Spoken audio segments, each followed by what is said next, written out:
행복한 하루를 여는 아침 묵상, 오늘 1월 30일 월요일 아침입니다. 또 한 주간 좋은 일이 있기를 소망합니다. 잠언 25장을 읽고 묵상하겠습니다. 이것도 솔로몬의 잠언이요 유다왕 시스기야의 신하들이 편집한 것이니라. 이를 숨기는 것은 하나님의 영화요 이를 살피는 것은 왕의 영화니라. 하늘의 높음과 땅의 깊음같이 왕의 마음은 헤아릴 수 없느니라. 은에서 찌꺼기를 제하라. 그리하면 장색에 쓸만한 그릇이 나올 것이요. 왕 앞에서 악한 자를 제하라. 그리하면 그의 왕위가 의로 말미암아 견고히 서리라. 왕 앞에서 스스로 높은 채 하지 말며 대인들의 자리에 서지 말라. 이는 사람이 내게 이리로 올라오라고 말하는 것이 내 눈에 보이는 귀인 앞에서 저리로 내려가라고 말하는 것보다 나음이니라. 너는 서둘러 나가서 다투지 말라. 마침내 내가 이웃에게서 욕을 보게 될 때에 내가 어찌할 줄을 알지 못할까 두려우니라. 너는 이웃과 다투거든 변론만 하고 남의 은밀한 일은 누설하지 말라. 듣는 자가 너를 꾸짖을 터이요 또 내게 대한 악평이 내게서 떠나지 아니할까 두려우니라.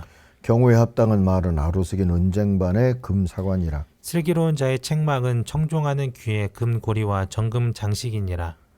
충성된 사자는 그를 보낸 이에게 마치 추수하는 날의 얼음 냉수 같아서 능히 그 주인의 마음을 시원하게 하느니라. 선물한다고 거짓 자랑하는 자는 비 없는 구름과 바람 같으니라.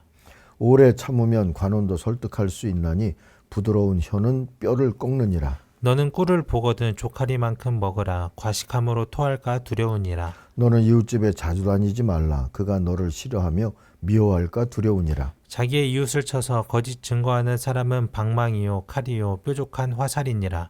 환난 날에 진실하지 못한 자를 의뢰하는 것은 부러진 이와 위골된 발 같으니라.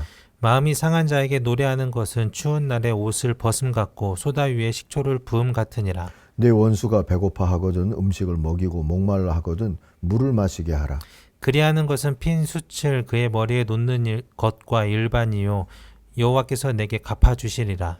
북풍이 비를 일으킴같이 참소하는 혀는 사람의 얼굴에 분을 일으키느니라. 다투는 여인과 함께 큰 집에서 사는 것보다 움막에서 혼자 사는 것이 나으니라. 먼 땅에서 오는 좋은 기별은 목마른 사람에게 냉수와 같으니라. 의인이 악인 앞에 굴복하는 것은 우물이 흐려짐과 샘이 더러워짐과 같으니라. 꿀을 많이 먹는 것이 좋지 못하고 자기의 영예를 구하는 것이 헛되니라. 자기의 마음을 제어하지 아니하는 자는 성읍이 무너지고 성벽이 없는 것과 같으니라. 아멘.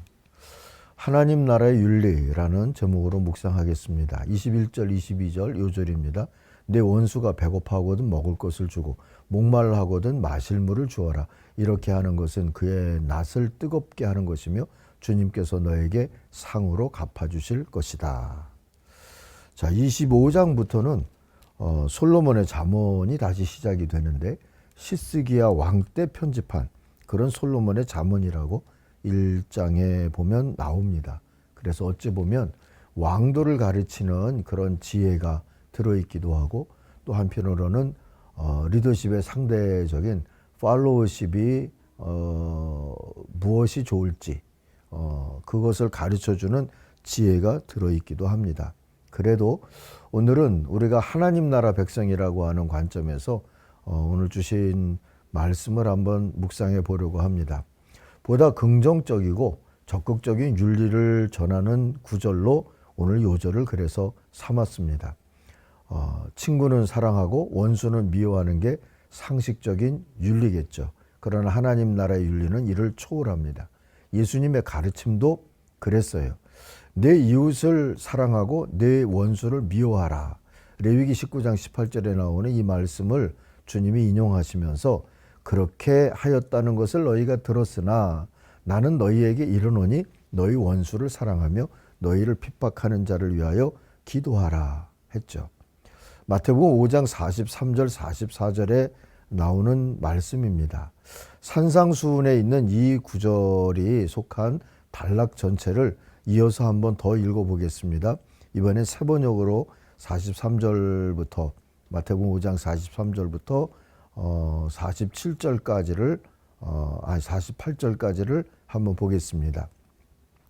내 이웃을 사랑하고 내 원수를 미워하여라 하고 말한 것을 너희는 들었다.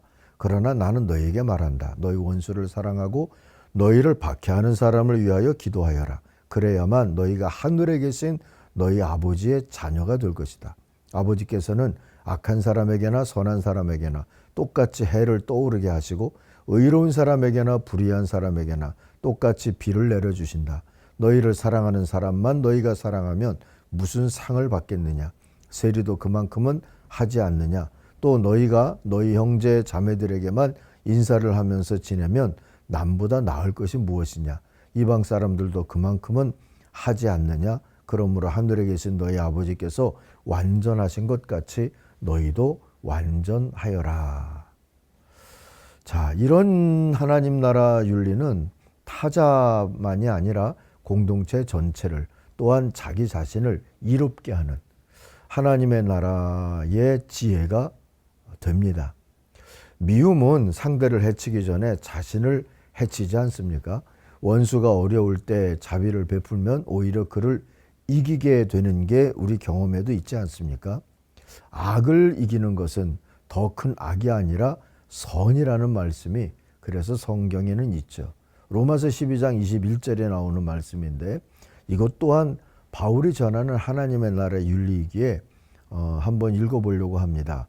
로마서 12장 17절에서 21절입니다. 아무에게도 악을 악으로 갚지 말고 모든 사람이 선하다고 생각하는 일을 하려고 애쓰십시오. 여러분 쪽에서 할 수 있는 대로 모든 사람과 더불어 화평하게 지내십시오. 사랑하는 여러분, 여러분은 스스로 원수를 갚지 말고 그 일은 하나님의 진노하심에 맡기십시오. 성경에도 기록하기를 원수 갚는 것은 내가 할 일이니 내가 갚겠다. 이게 신명기 32장 35절에 나오죠. 그렇게 주님께서 말씀하신다 하였습니다. 내 원수가 줄이거든 먹을 것을 주고 그가 목말라 하거든 마실 것을 주어라. 그렇게 하는 것은 내가 그의 머리 위에다가 숯불을 쌓는 셈이 될 것이다. 자, 이 부분이 오늘 요절에도 들어있죠. 그렇게 말씀하셨습니다. 악에게 지지 말고 선으로 악을 이기십시오. 자, 오늘 요절 부분을 바울이 요약을 해서 이렇게 인용을 하면서 하나님 나라 윤리를 전한 부분이 로마서 12장 17절 이하에 있다는 거 기억해 두시기 바랍니다. 어쨌든 구원은 상식이 이루어지는 나라보다 더 위에 있어요. 하나님의 나라가 그렇게 이루어지는 겁니다. 마르틴 미네르라고 하는 보네포 목사님과 함께 투옥이 되어서 나치에게 많은 고초를 당했던 사람이 있어요. 이 보네포 목사는 처형이 됐지만 이 마르틴 미네르는 살아서 추록을 하게 됐죠.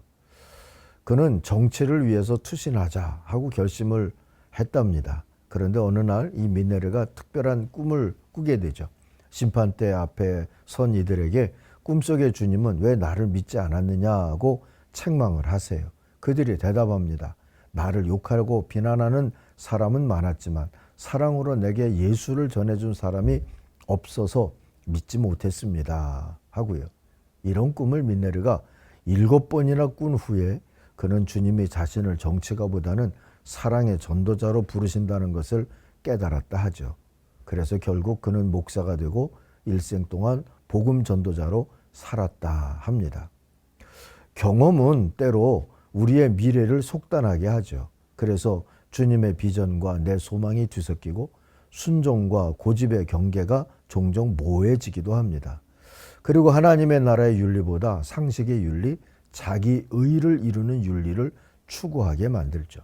결국 우리가 하나님의 나라를 살기 위해서는 보다 겸손해져야 할 필요가 있다 싶습니다. 이사야 55장 8절 9절에 이런 말씀이 있죠. 내 생각은 너희 생각과 다르며 너희의 길은 나의 길과 다르다. 하늘이 땅보다 높듯이 나의 길은 너희의 길보다 높으며 나의 생각은 너희의 생각보다 높다. 자, 이런 것을 우리들이 염두에 두고 요절을 한번 다시 봐야 되지 않겠습니까? 내 원수가 배고파하거든 먹을 것을 주고 목말라하거든 마실 물을 주어라. 이렇게 하는 것은 그의 낯을 뜨겁게 하는 것이며 주님께서 너에게 상으로 갚아주실 것이다 했습니다. 사랑하는 아침가족 여러분, 오늘 말씀 속에서 보니까 우리가 무엇을 추구하더라도 욕심대로 하거나 기분대로 살지도 말아야 된다는 것을 알 수 있습니다.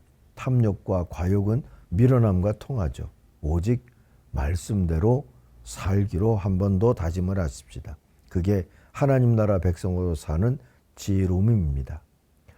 28절 마지막 절에 그랬죠. 자기의 기분을 자제하지 못하는 사람은 성이 무너져 성벽이 없는 것과 같다 했습니다.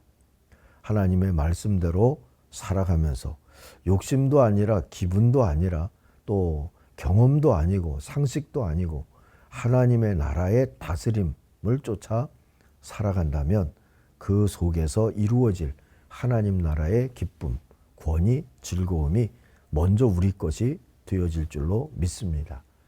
그렇게 살아가는 하나님 나라 백성이 되기를 바랍니다. 기도하십시다.